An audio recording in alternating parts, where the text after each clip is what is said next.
Kyle McNulty, and you're listening to Secure Ventures, the show that follows cutting-edge founders in the cybersecurity space to understand their plights, glories, and revolutionary products.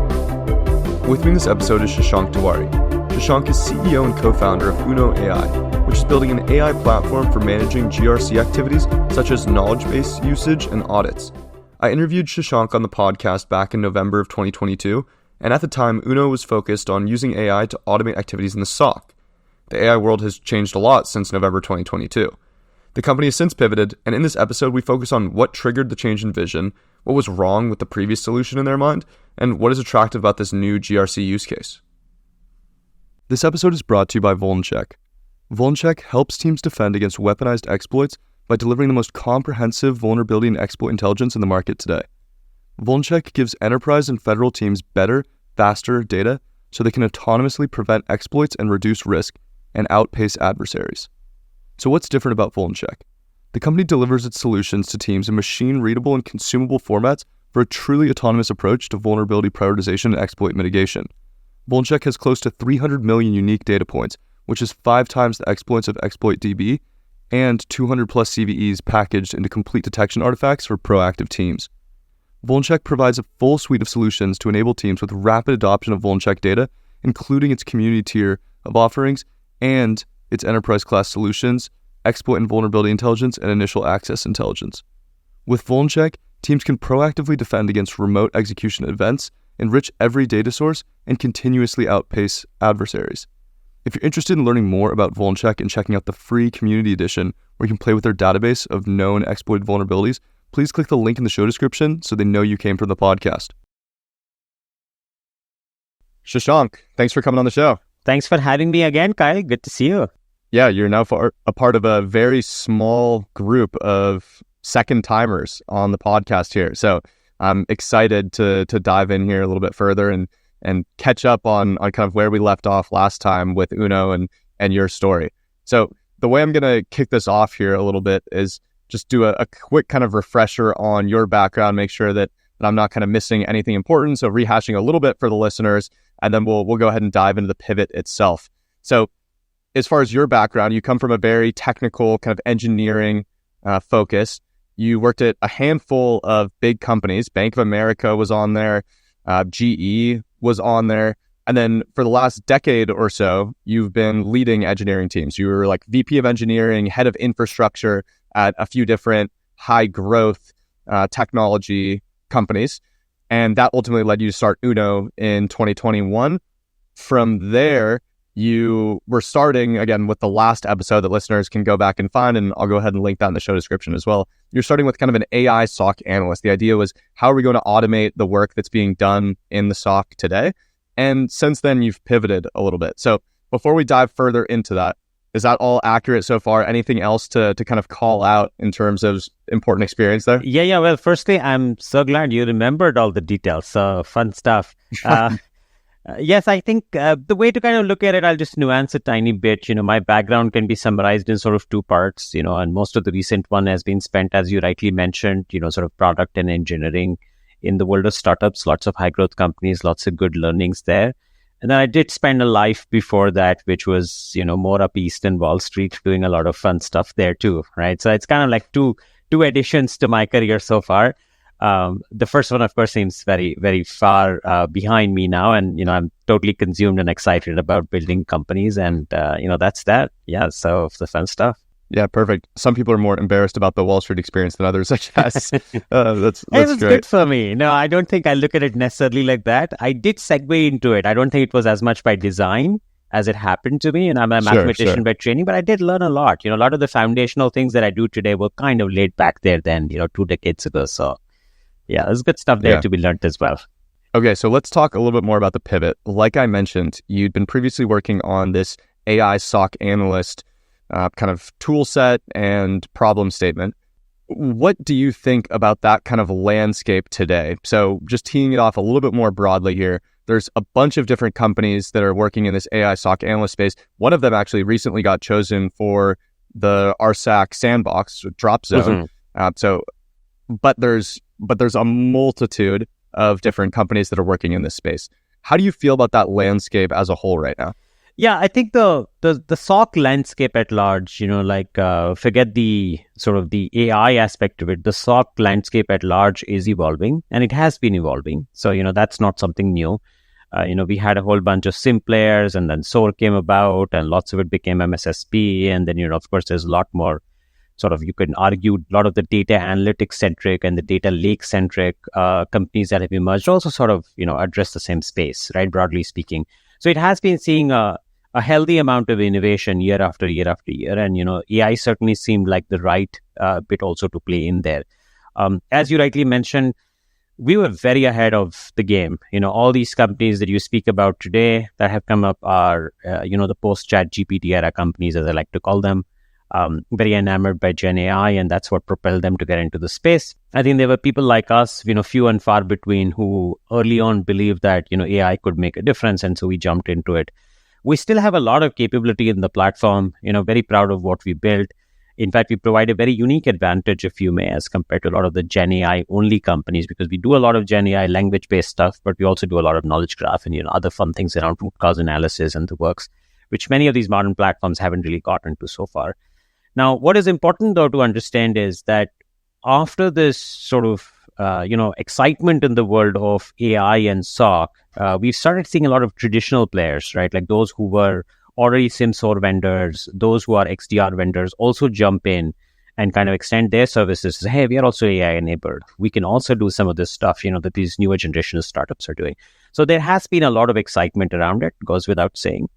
I think the question is, and that is what was the motivation for us as we started engaging with customers and, started to, sort of go down the path of business enablement, making sure that all this cool technology really gave value. I think that's where it starts becoming very complex. And the question is that, what can you do with the SOC analyst that you could not do today, right? And so if you just look at it from a theoretical standpoint, there's a lot you can do. You can automate out a whole bunch of L1 tasks. You could redefine the way you do your workflows. You could, in fact, maybe even replace some of your workflows, right? So theoretically speaking, those are still viable. There's nothing changed there, right? Like that promise still holds. However, the moment you translate from this theory to practice, the moment you go out in the wild and start looking at companies that really have the SOC complexity, it is a non-trivial problem, right? To kind of generally rip and replace. And why is that a non-trivial problem? Because their workflows are very complex. Half the companies don't even have everything internally managed. It's managed with some internal workforce, some MSSPs. There are, ingrained sort of, SIM and SOAR workflows and other things around it, which have been around for like 5-10 years. And it's not that easy to retrain people or change and disrupt it unless there is like a massive quantum jump. And what I mean by massive quantum jump is like no large company or no meaningful company is going to radically change their entire SOC process until they see like, yeah, this is going to be 10x or 20x or 30x better, right? Like the 10% increase isn't motivation enough to disrupt your existing workflow, right? Like, so it's kind of logical. So that's what we also saw. We went out there, we started doing engagement with customers. And as we started doing one customer engagement after the other, we realized that, yes, there are some niche use cases around there, query generation, a little bit of explainability, a few things around vulnerability management, which we do quite well, and we still service a lot of customers in that space. There definitely, I think the AI enhancement is of immense value, right? Like that's something that is very pertinent. It really saves on time. It unlocks some new capabilities. It's phenomenal, right? But the promised land of, hey, you would cut the noise, that an AI analyst would end up doing your sort of alert analysis, and then stitch things together. They make great demos, and I think we also used to have that. Like every time we would go out there and we would run those, I think everyone would be super impressed with it of what the system could do. But I think operationalizing is like a huge uplift. It's a massive piece, and it's more of a people process, just organizational issues that come in the way, and for good reasons, right? Because it's very disruptive in the way that it would play out. So having said that, when we started engaging with it, and in fact, this is how the kind of, call it the pivot or refinement that has informed us over a period of time that happened was our customers kind of taught us, where to look, if you may, which is a very fantastic thing for an early stage company, because we'll engage with these banks, we would engage with these, sort of large SaaS companies, etc. They would look at these cool demos, they would play with the well management module, they play with the sort of querying module or the asset discovery module, which is all very fancy. But then they would realize that, operationalizing this is going to be a little bit of an uplift. That's a little tricky because there's a lot of integration. I got to change my processes. But they would come back and say, well, your power of understanding language, your power of getting into stitching the stories together, the power where you can just start automating away a lot of the human decision making, or start doing a lot of the explainability, that is very interesting. Well, why don't we apply to adjacent use cases, which is very mundane, tedious, very human driven, which also takes us a lot of our time and energy, right? So I think like it became more of a experience for us where we learned from our customers, and we found that there are adjacent use cases in risk and compliance, as an example, GRC, where we have gone in much deeper now, and we have probably one of the best GRC co-pilots and autonomous agents out there in the industry today.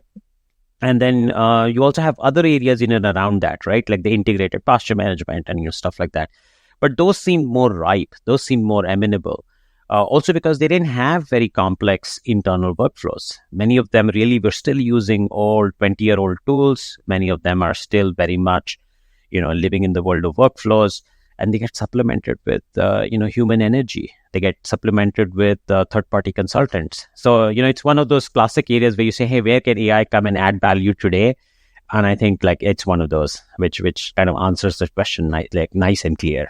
It's interesting. One of the things that you called out in that explanation is thinking about that data collection problem in terms of actually training like the AI SOC analyst, right? And this is something we've talked about a little bit on this show before, of a bit of a chicken and the egg problem almost, where in order to have an effective AI analyst, you need to have extensive data about how to analyze incidents in a variety of different customer and enterprise scenarios.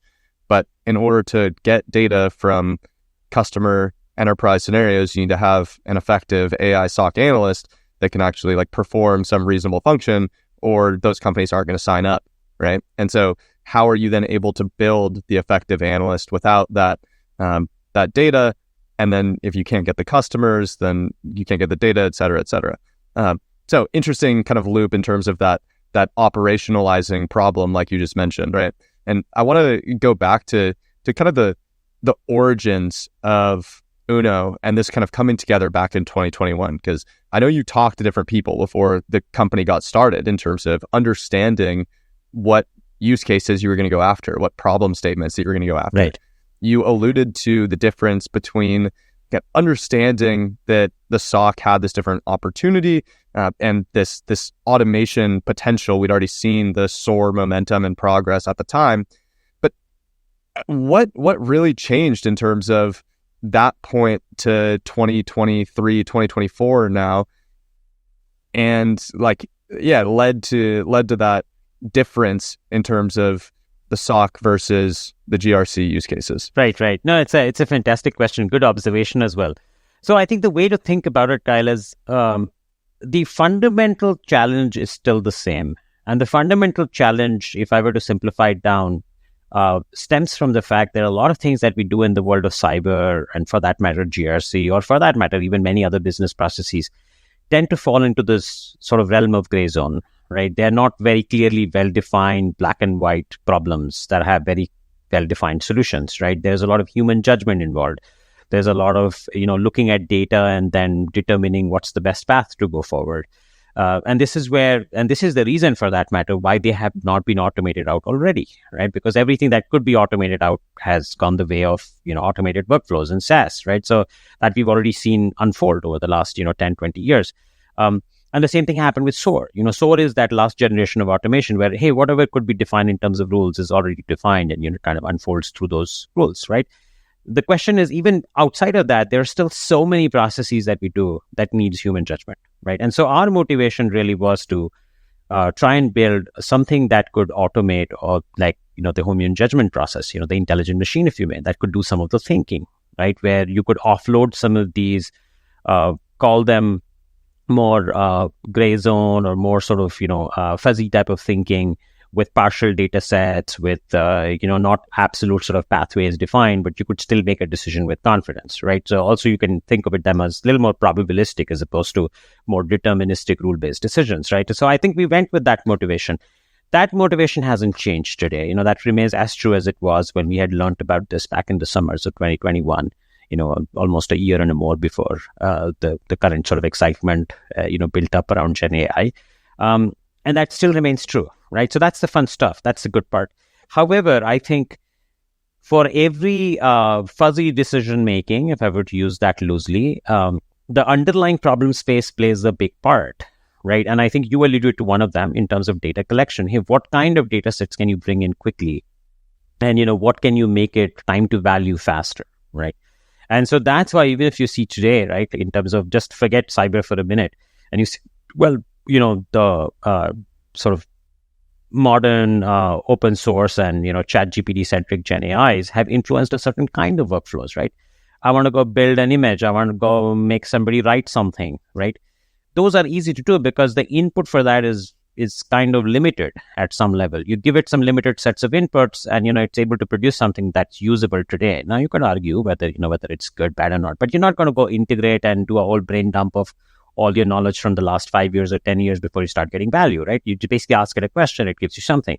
So all of these where the input is relatively lightweight or easily sort of, ingestible or quickly ingestible, and, then it can be quickly summarized and can give you value. I think like those become very relevant, right? And also in that whole sort of vector of multiple variables, if you start thinking in those terms, you also need something which has higher amounts of inefficiency. And I truly mean that because, wherever there is a high amount of inefficiency, you're going to see this radical jump more clearly. If you've already been tuning something quite a bit, yes, it might be better. It might be 5% better, 10% better, but that will not be noticeable, right? That's not something that is giving you that aha moment or the belief that, this is something that you should double down on or, invest in operationalizing it. It may still be worth it. You'll still save dollars. You'll still, get things done a little faster. But I think the human element of accepting any new technology really comes when, new features get unlocked or some big things happen, right? Like completely new things that they haven't done before can be done, right? And we've seen that with the internet. We've seen that with the mobile phones, right? For example, like today, all of us have become very used to DoorDash and Ubers of the world, but, we weren't doing that pre-mobile phones because it just didn't make sense, right? You would have to find a desktop to go order a ride for yourself, which would be kind of strange, right? If you were out there in the open. So I think now that you have it in your hand, it's easy. And yes, you can do it. So new types of things were enabled purely because of that mechanism or the technology kind of made it possible. The same thing is happening with AI, right? So with AI, the modern generation of AI, which is basically largely language-centric AI, if you may, the transformer-based models as we've been talking about. But in our world, we also combine with traditional knowledge graphs and other things. In this universe, you'll see that, again, things where you can ingest data quickly, give value quickly, wherever there's a lot of inefficiency, and, there's a gray zone where humans are still, doing a lot of things manually. I think those are the areas that are certainly going to see a ton of disruption and adoption of AI, right? And so this is one of them. I do feel GRC is a big one.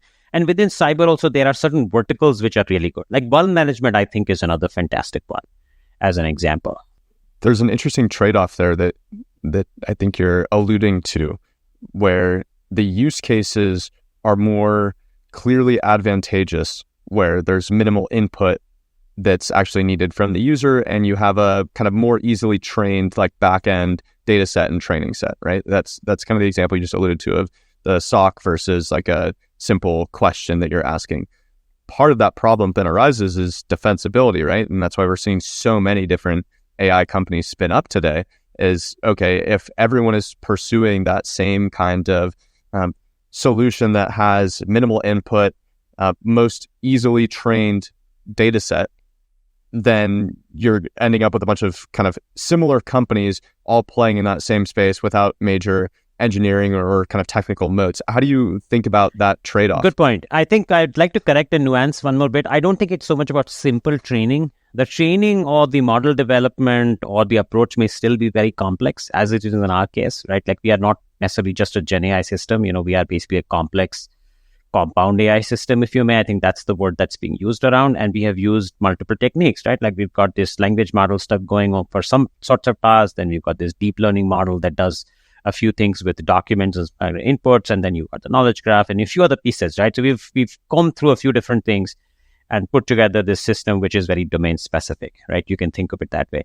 I feel there will be a case for that across board. You'll have domain-specific systems that will be doing healthcare workflows. You'll have domain-specific systems that would do, legal guidance, domain-specific systems that would do maybe counseling, and so on and so forth, right? And I feel like the moat would be in solving that domain and making your agent or making your co-pilot, as smart as possible in that domain. And it may be with the assistance of small models, more pertinent data sets, more training styles. And it may not be the same everywhere, but, I think that's what is going to give various companies the moat, because they would become like specialists.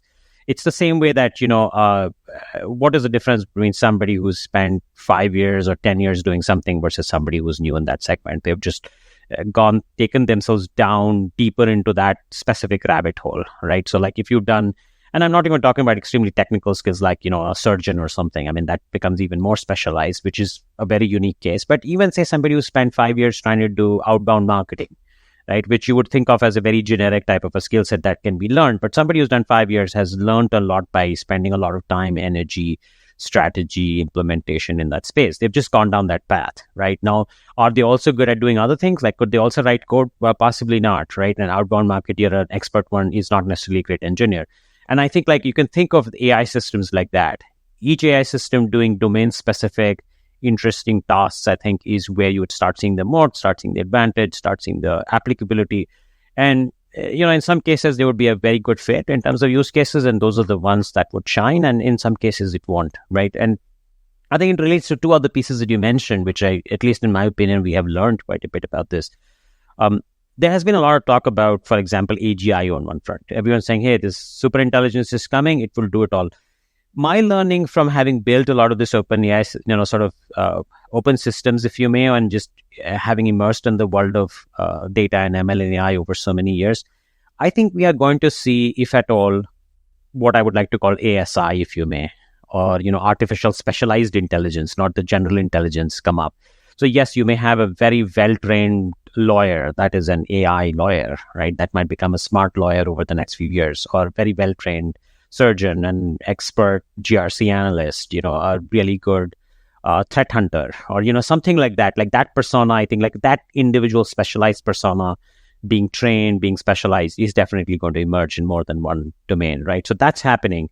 And that would really be based on the same sort of line of thinking. Now, when you go to a more generic SOC analyst, by the way, and I just want to put that out very quickly, and I know that you're probably thinking ahead on some of this as well, right, as we are talking about this. The problem with the SOC analyst is that the SOC as such is not even like a well-defined term if you really start thinking about it. And this is what you realize when you start looking at it, because the SOC really, in a way, is aggregation of all different signals and inputs across your infrastructure and application and network and what have you. And the idea is to bring it together to look at security operations, basically your threats, right? Your weaknesses in a holistic manner. And that's why you have a lot of people which are going through that tiered level of triaging, because the level one or whatever the entry level folks are looking at it more from a standpoint of, let's just look at this raw alert, try to piece out the pieces of information. And most of the time they can't do much with it, which is why they get escalated onto level 2 and level 3. Every serious problem basically goes up that value chain.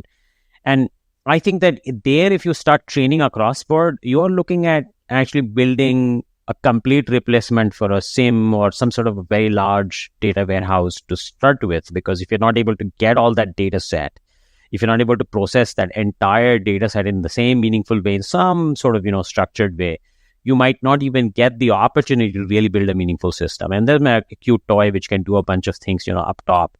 But really to make it complete replacement, complete 10x value, well, you're going to reinvent the SIM, right? Effectively, it'll be an AI SIM or whatever you want to call it. So, yeah. 2 comments, then I'm going to keep us moving into some of the more kind of technical details and signals that you experienced.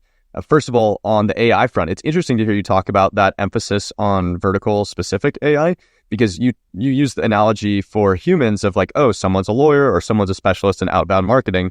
When I think, well, that's a natural kind of human limitation in terms of the amount of information that one person is able to gather and like comparing to one another in these different careers.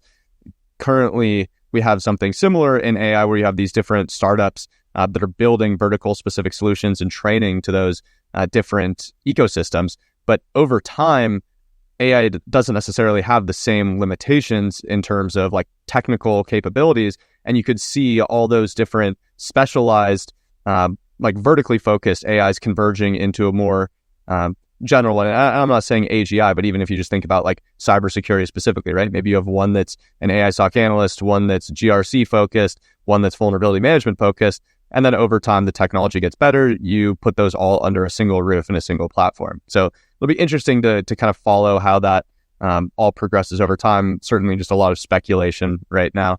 The second piece was as far as the SOC and how those different, like the definition of a SOC varies, right? And that really resonated with me. It was making me think back to my consulting days where some SOCs would consider like vulnerability management as part of it. Some would consider it a partner. Same with like threat intelligence and threat hunting. And that was questions that people would ask us of, okay, where should it actually be? And that has massive implications as far as reporting structure in corporate ecosystems as well. But at the end of the day, the important piece is those aspects, that data is being incorporated into security operations decisions one way or another, regardless of where it actually sits in the organization. So very much agree with you there in terms of the more maybe ephemeral definitions that impact the role of the AI SOC analyst and what that analyst is actually responsible for and actually touching within the organization. So again, I alluded to, I want to go back to some of the more tangible details there around that, the pivot or refinement as you termed it. What was a concrete signal that it was time to consider something else? I'm sure you had these different ideas in terms of why isn't customer traction maybe as high as we want, or like why aren't we able to solve these technical challenges as easily as we'd like to? Was there a specific point that you can mention where you were talking with members of the team and you're like, hey, maybe we should go ahead and consider this, or maybe investors mentioned it as an option? What did that look like? Yeah, I think so. We were at a very unique sort of time in history because, a lot of this was still very new. So I think there were fewer opinions, if you may, right? Everyone was trying to learn. Yeah. So that works both ways, right? It's good because then you have the freedom, flexibility to explore a lot more. There are fewer opinions trying to influence you, but also you've got to kind of chart your own path. So I think like we certainly experienced that. For us, I think the biggest driver for refinement really started occurring when we started engaging with customers. And I think what we learned is we almost started viewing our own system in two different ways. When we had started, as you already mentioned, the idea was, hey, let's just automate out L1, right? Like, let's be this next level of AI SOC, that would, essentially sort of redefine the way we do security operations, right? Like, in fact, I was one of those who would argue, and I still do, by the way, because if you do AI SOC, it becomes a little bit of an oxymoron. Why do you need a SOC to start with, right? Like, if AI is going to replace it, well, we should do it differently. Why do you need a workflow? Because if you really think about SOC per se, the word emerged out of NOC, right? The network operating center, the network operations center. And the whole idea there was workflow, that we'll have these tiers of call center agents, essentially, where somebody will be less skilled, more skilled, and, whatever the more skilled activity is, you kind of escalate that up. But if, like you were saying yourself, if you're able to build that truly smart, intelligent machine, what's this whole deal about escalating and moving through tickets, right? Why not just get the job done, remediate it, right? Be done with it, right? And so there is a little bit of an oxymoron in that as well, right? But anyway, leaving aside that, if you come back to the world of security operations, right, at large, we spent a lot of time, we were thinking about security operations use case, and we were also building capabilities around it. And when I say capabilities, I mean more the technology capabilities, right? And so what are those technology capabilities or functional capabilities? Ability to understand language and reason through it, ability to do root cause analysis, ability to stitch all these different data sets together without any predefined rules, right? Ability to kind of find meaning out of those things that exist, right? So that you can not just do it at a rule level, but at a semantic meaning level of correlations, at the meaning level of judgment, right? And then ability to act on it, and ability to define some emergent rules. So these are the kind of capabilities, if you may, or abilities. Now, this is where your technologies come in. And, that's what has informed us also in picking whatever we have picked, right? That every company, for that matter, is making their own choice. They're each picking their different sort of tool sets depending on what abilities they want to unlock. And so we were thinking very much from a standpoint of thinking both of them in a tightly coupled manner originally, which was, here's the use case, here are the abilities we need to solve the use case. And, we went heads down, we built our early sort of beta product, and then we started engaging with customers as early as 6 to 7 months into our venture, which was like, early 2022, right? We started doing design partnerships. We started showing this stuff to folks, and we got some great feedback. But I think that's where what really happened to us was two things happened. One, we realized that there was absolutely no need to do this tight coupling between abilities, or these, think of them as the Lego building blocks that can create a lot of different things, and the use case per se, right? So that was a realization that occurred, at that point in time fairly early. And we said, well, let's go deeper into each of these abilities or the Lego blocks, if you may, right? Like, can we get smarter in terms of how to deal with language? Can we just build a very general purpose root cause analyzer? Can we do some sort of a semantic thinker? Think of it in those terms, right? So that's how our system kind of started evolving naturally, right? In terms of the platform and architecture. And it also kind of allowed us then to say, well, let's not be stuck in a use case, a specific individual use case, but let's start figuring out what is it that customers need.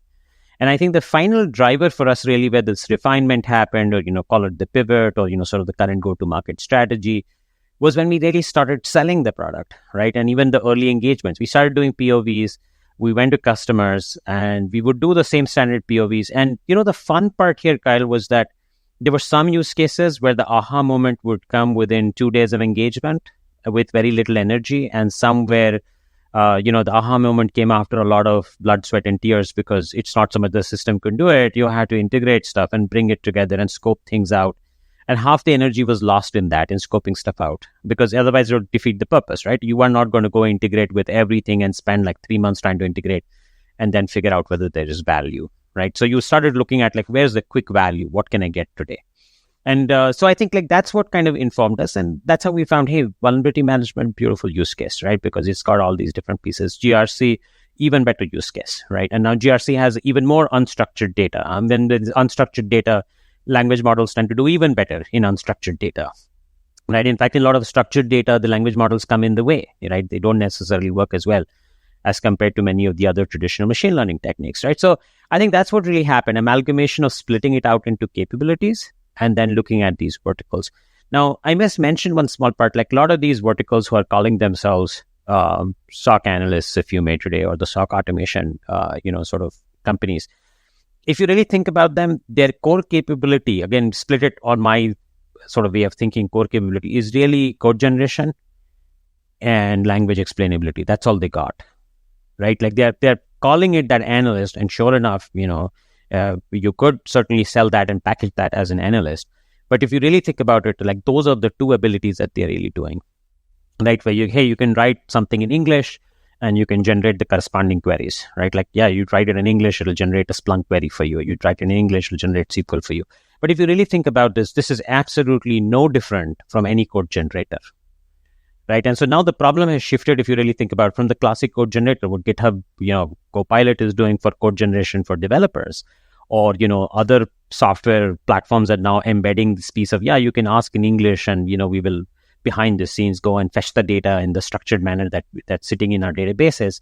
It's the same thing, right? And so we do have that capability, for example, but we're using it in a gainful way for doing other kinds of things, right? But sure enough, if customers want that, they could certainly use it. But it's difficult for me to kind of reconcile it this way by saying that alone is the SOC analyst, because there's so many more moving parts to the SOC analyst, and there's so much more pain that I don't know if you just gave them the ability to write, the stuff in English, it's going to be the game changer, right? So I think like that's the piece that one needs to kind of think through, of which use cases could take advantage of all these different Lego blocks, and what combination of these Lego blocks is a good thing to go after. Right. So I think like that's the way to kind of think about it in my worldview at the moment. Yeah. So my interpretation from everything you just said is it was less of a kind of tangible single moment and more an evolution, given like the field of AI was evolving so rapidly over the course of that same period of time. Right. And you're saying, okay, these capabilities are enhancing our understanding of some of these different problem sets, or building based on our individual and initial design partner conversations and projects. And so then we kind of looked at this matrix of the different areas that we could go after and further honed in on what actually made sense. Let me phrase the opposite side of that last question then. When you decided to make the pivot towards the kind of more GRC focused use cases, was there anyone in the company or kind of close to the company that was against the pivot, and how did you manage that? Yeah, so I think for us, as you rightly said, it was a little more gradual. So there was no sudden thing like, hey, we're dropping everything and we are going to build something completely new. So I think like that was helpful. Having said that, though, I think there is always reluctance in internal teams, especially with engineers, if they've spent a lot of time building a certain feature, even if it's small, that ultimately isn't going to see the light of the day, or ultimately the startup decides to kind of deprioritize it. So I think there's always reluctance there, and nobody's happy about it because it's not easy to build it. So I think we did see some of that. There's no denying it. But I think the good part was for us was that the aspects, the use case that we're going after actually helped us go back to enhance our building blocks of capabilities even further, right? So we started doing more of code generation. We started doing more of this causal engine, and we started going down the path of also dealing with different type of unstructured data sets. So I think in the most folks who were not particularly that happy with the fact that we were dropping some of the good stuff we had done, had newer fun things to work on, right? Like there was a newer AI challenges to work on, or the newer sort of data-centric challenges to work on. And I think that usually works well. Now, there is another part I do want to mention, Kyle, and this is something that I have learned over the years, just, thanks to being with startups for so long, is you have to emotionally detach yourself from your product as you start listening to customers. And I think, like, in fact, in my opinion, you should start speaking to customers right from the beginning, right? And there is, in fact, a very famous sort of a little piece, a snippet that gets shared quite a bit. And I believe it was Sam Altman speaking during his Y Combinator days to a bunch of startups. And it's kind of stuck in my head because it summarizes my experience in its own way. And what he really says is like any startup has a finite number of attempts to go get it right, perfectly right. And they come in various cycles, right? So you go speak to a customer, somebody says, no, I want this feature. So now it's your choice. Do you build that feature, not build that feature? Are there other customers who would want this feature or not want this feature, right?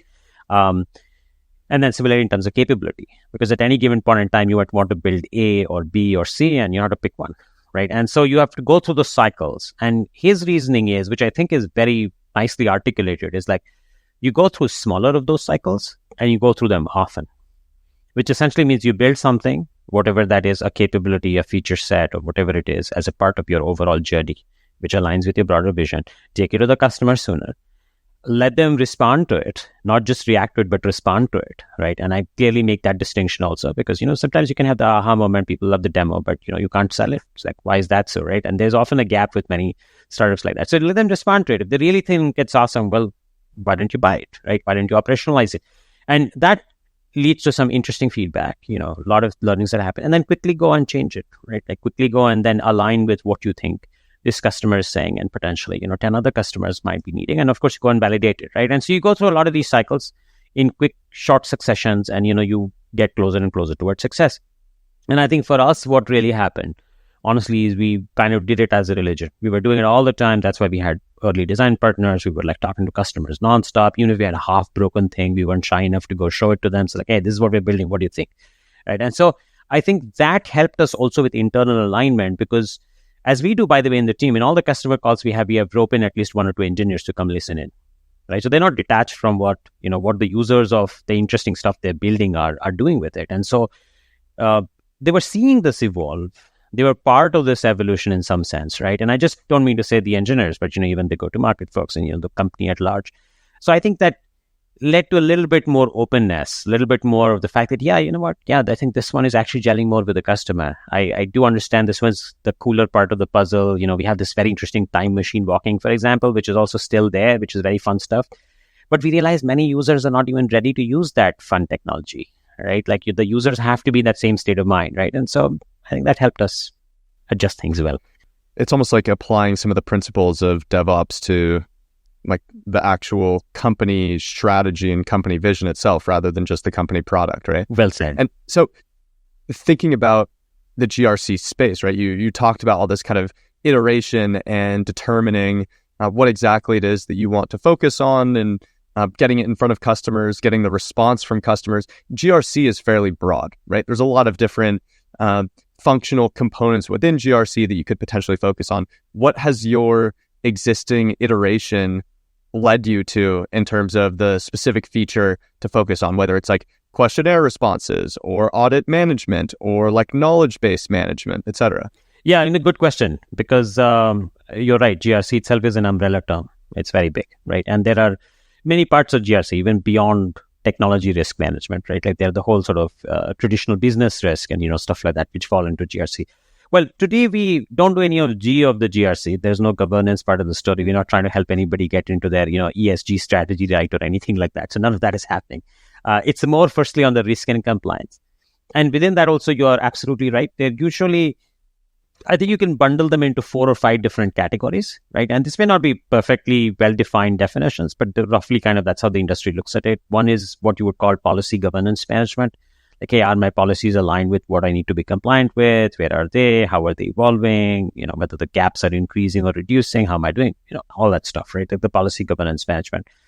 And that can also align well with regulatory change management. New regulations are coming in, the clarifications on regulations, how are my policies, controls, and everything else, implementation getting impacted.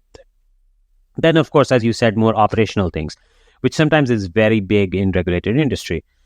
Audits, assessments, questionnaire answering, third-party onboarding, right? Looking at contracts that you have signed and promised something to somebody 5 years later, trying to figure out, are you still compliant with it, right? And I'm talking about like even risk standpoint, not the contractual terms, right? So this is not the legal ramifications, but even like contractual terms. Hey, I told somebody in that contract when I signed with so-and-so that I would have MFA rolled out within 3 months. Did I actually roll that out within 3 months, right? So like stuff like that, right? So we do very well in all those segments, like policy governance, even policy generation. Like if there are gaps, you could use UNO to actually generate your policy on your own. And then you start also looking at a lot of these other features, automatic question answering, it's super quick. And that's something that a lot of our customers really love. You can very easily do a bunch of other capabilities. For example, finding the drift, looking at the semantic sort of coverage, if you may, or meaning level coverage. And so on and so forth, right? So all of those definitely third-party risk, like we do really well there. Now, there's another aspect, and this is where some of, like I said, our building blocks are coming back into play, is that we are seeing that the risk and compliance space itself is evolving. It's evolving from being a checkbox function to being more of a risk posture management function, right? And so the moment you start getting into it, you start saying, well, I want to make sure what I'm saying is actually the case out there, right? Like the reality matches up with what I'm claiming in my assessments or, in my sort of policies, right? And so then now you start getting into integration with systems, analyzing. So for example, like if you're claiming, yes, I solve all my critical vulnerabilities in 7 days, the answer is that true, right? Like, is that really the case? That's how you run it? Well, now you have to plug back into your vulnerability management system or, threat system and, kind of study it. Today, a lot of that studying happens in a audit style, manual style manner, where somebody would run some queries, collect reports, and then pass the judgment on that. Like, yeah, we do it or we don't do it, or here's the remediation actions that you do. That world in the SME world is moving towards automation. In the larger enterprises, it's very difficult because there are just too many moving parts. I think with our original sort of deep integrations, time machine, and other pieces, what we're realizing is there are some interesting pieces that we can unlock there, which can lead to a lot of continuous monitoring. So, the so-called promised land of continuous risk monitoring that could actually may be achieved, right? So that's the frontier that we are exploring. We certainly see a lot more resonance, a lot more acceptance for the good old mundane 4 or 5 pieces that we listed, because that's where the 30x speed type of benefits they get. And it truly is like that, Kyle. It's just absolutely revolutionary and unbelievable because there is just the automation potential is very high, right? So that's what we focus on. That's what we do today. But, obviously the idea is to go more towards continuous monitoring, continuous risk exposure. And that would nicely bring in also some of the other, sort of sets, like we said, some parts of that original SOC equation, if you may, around well management, asset discovery, all those pieces will become relevant when you start looking at, some of this sort of risk posture management. So they might be back in play. Yeah. Certainly a lot of potential in the GRC space at large, and sounds like there's still a lot of iteration ongoing in some of these different areas, just further refining what that kind of grand vision looks like, and lots of very applicable use cases today as well in terms of those like very tactical problems that people are dealing with, the inefficiencies like you mentioned before as well. So ceremonial last question for you. You're familiar with this one. Based on this kind of new vision that you're looking at, are you guys currently looking for investment or hiring? Well, so we continue to grow. So we were very, very cautious in terms of our raising. We just did a small, pre-seed type raise. And now, of course, I think with the growth in front of us and all the good feedback we're getting from the market and all the fantastic traction, we would certainly be adding more capital, as the saying goes, and quite rightfully, you got to spend some money to make some money. So, we will be certainly looking at that, trying to figure that out, what the right one is. Should we go do a Series A or maybe add in some more capital before we raise that bigger round? But certainly, absolutely, that's on the cards. And then we always hire, through the last 2.5 years of our existence, we've been a little bit more thoughtful and deliberate in our hiring. Instead of necessarily waiting for a particular requisition or particular need to be front and center and very pressing, we've tried to hire people a little ahead of when we need them, and especially when we meet great people, we always try to make space for them and try to excite them to come become part of UNO. So I think that remains there. So yes, anybody listening to this or in your network, Kyle, who you think is amazing, outstanding on either side, go to market or engineering product side of the puzzle, we'd love to talk to you. We always like to talk to smart people, learn from them, and maybe you will join us on our journey. And then the other side is that, we are always excited to bring on good investors on board. Again, it has been a very thoughtful exercise for us so far, and we have learned a lot also working with each one of them that we've been on the journey with. So drop us a note and I'd love to talk. Perfect. Well, thank you very much. Appreciate you coming back on for the second appearance and talking about, again, something that is maybe less fun for you to talk about now, being on the other side of the refinement, but really trying to unpack that process and help other folks learn from the experience that you went through. So thank you, Shashank. Well, thank you so much, Kyle. Absolute fun to be back on this show. Thanks so much for listening to this episode. You can subscribe wherever you get your podcasts, and you can write to me at kyle@secureventures.io. I'm Kyle McNulty, and you've been listening to Secure Ventures.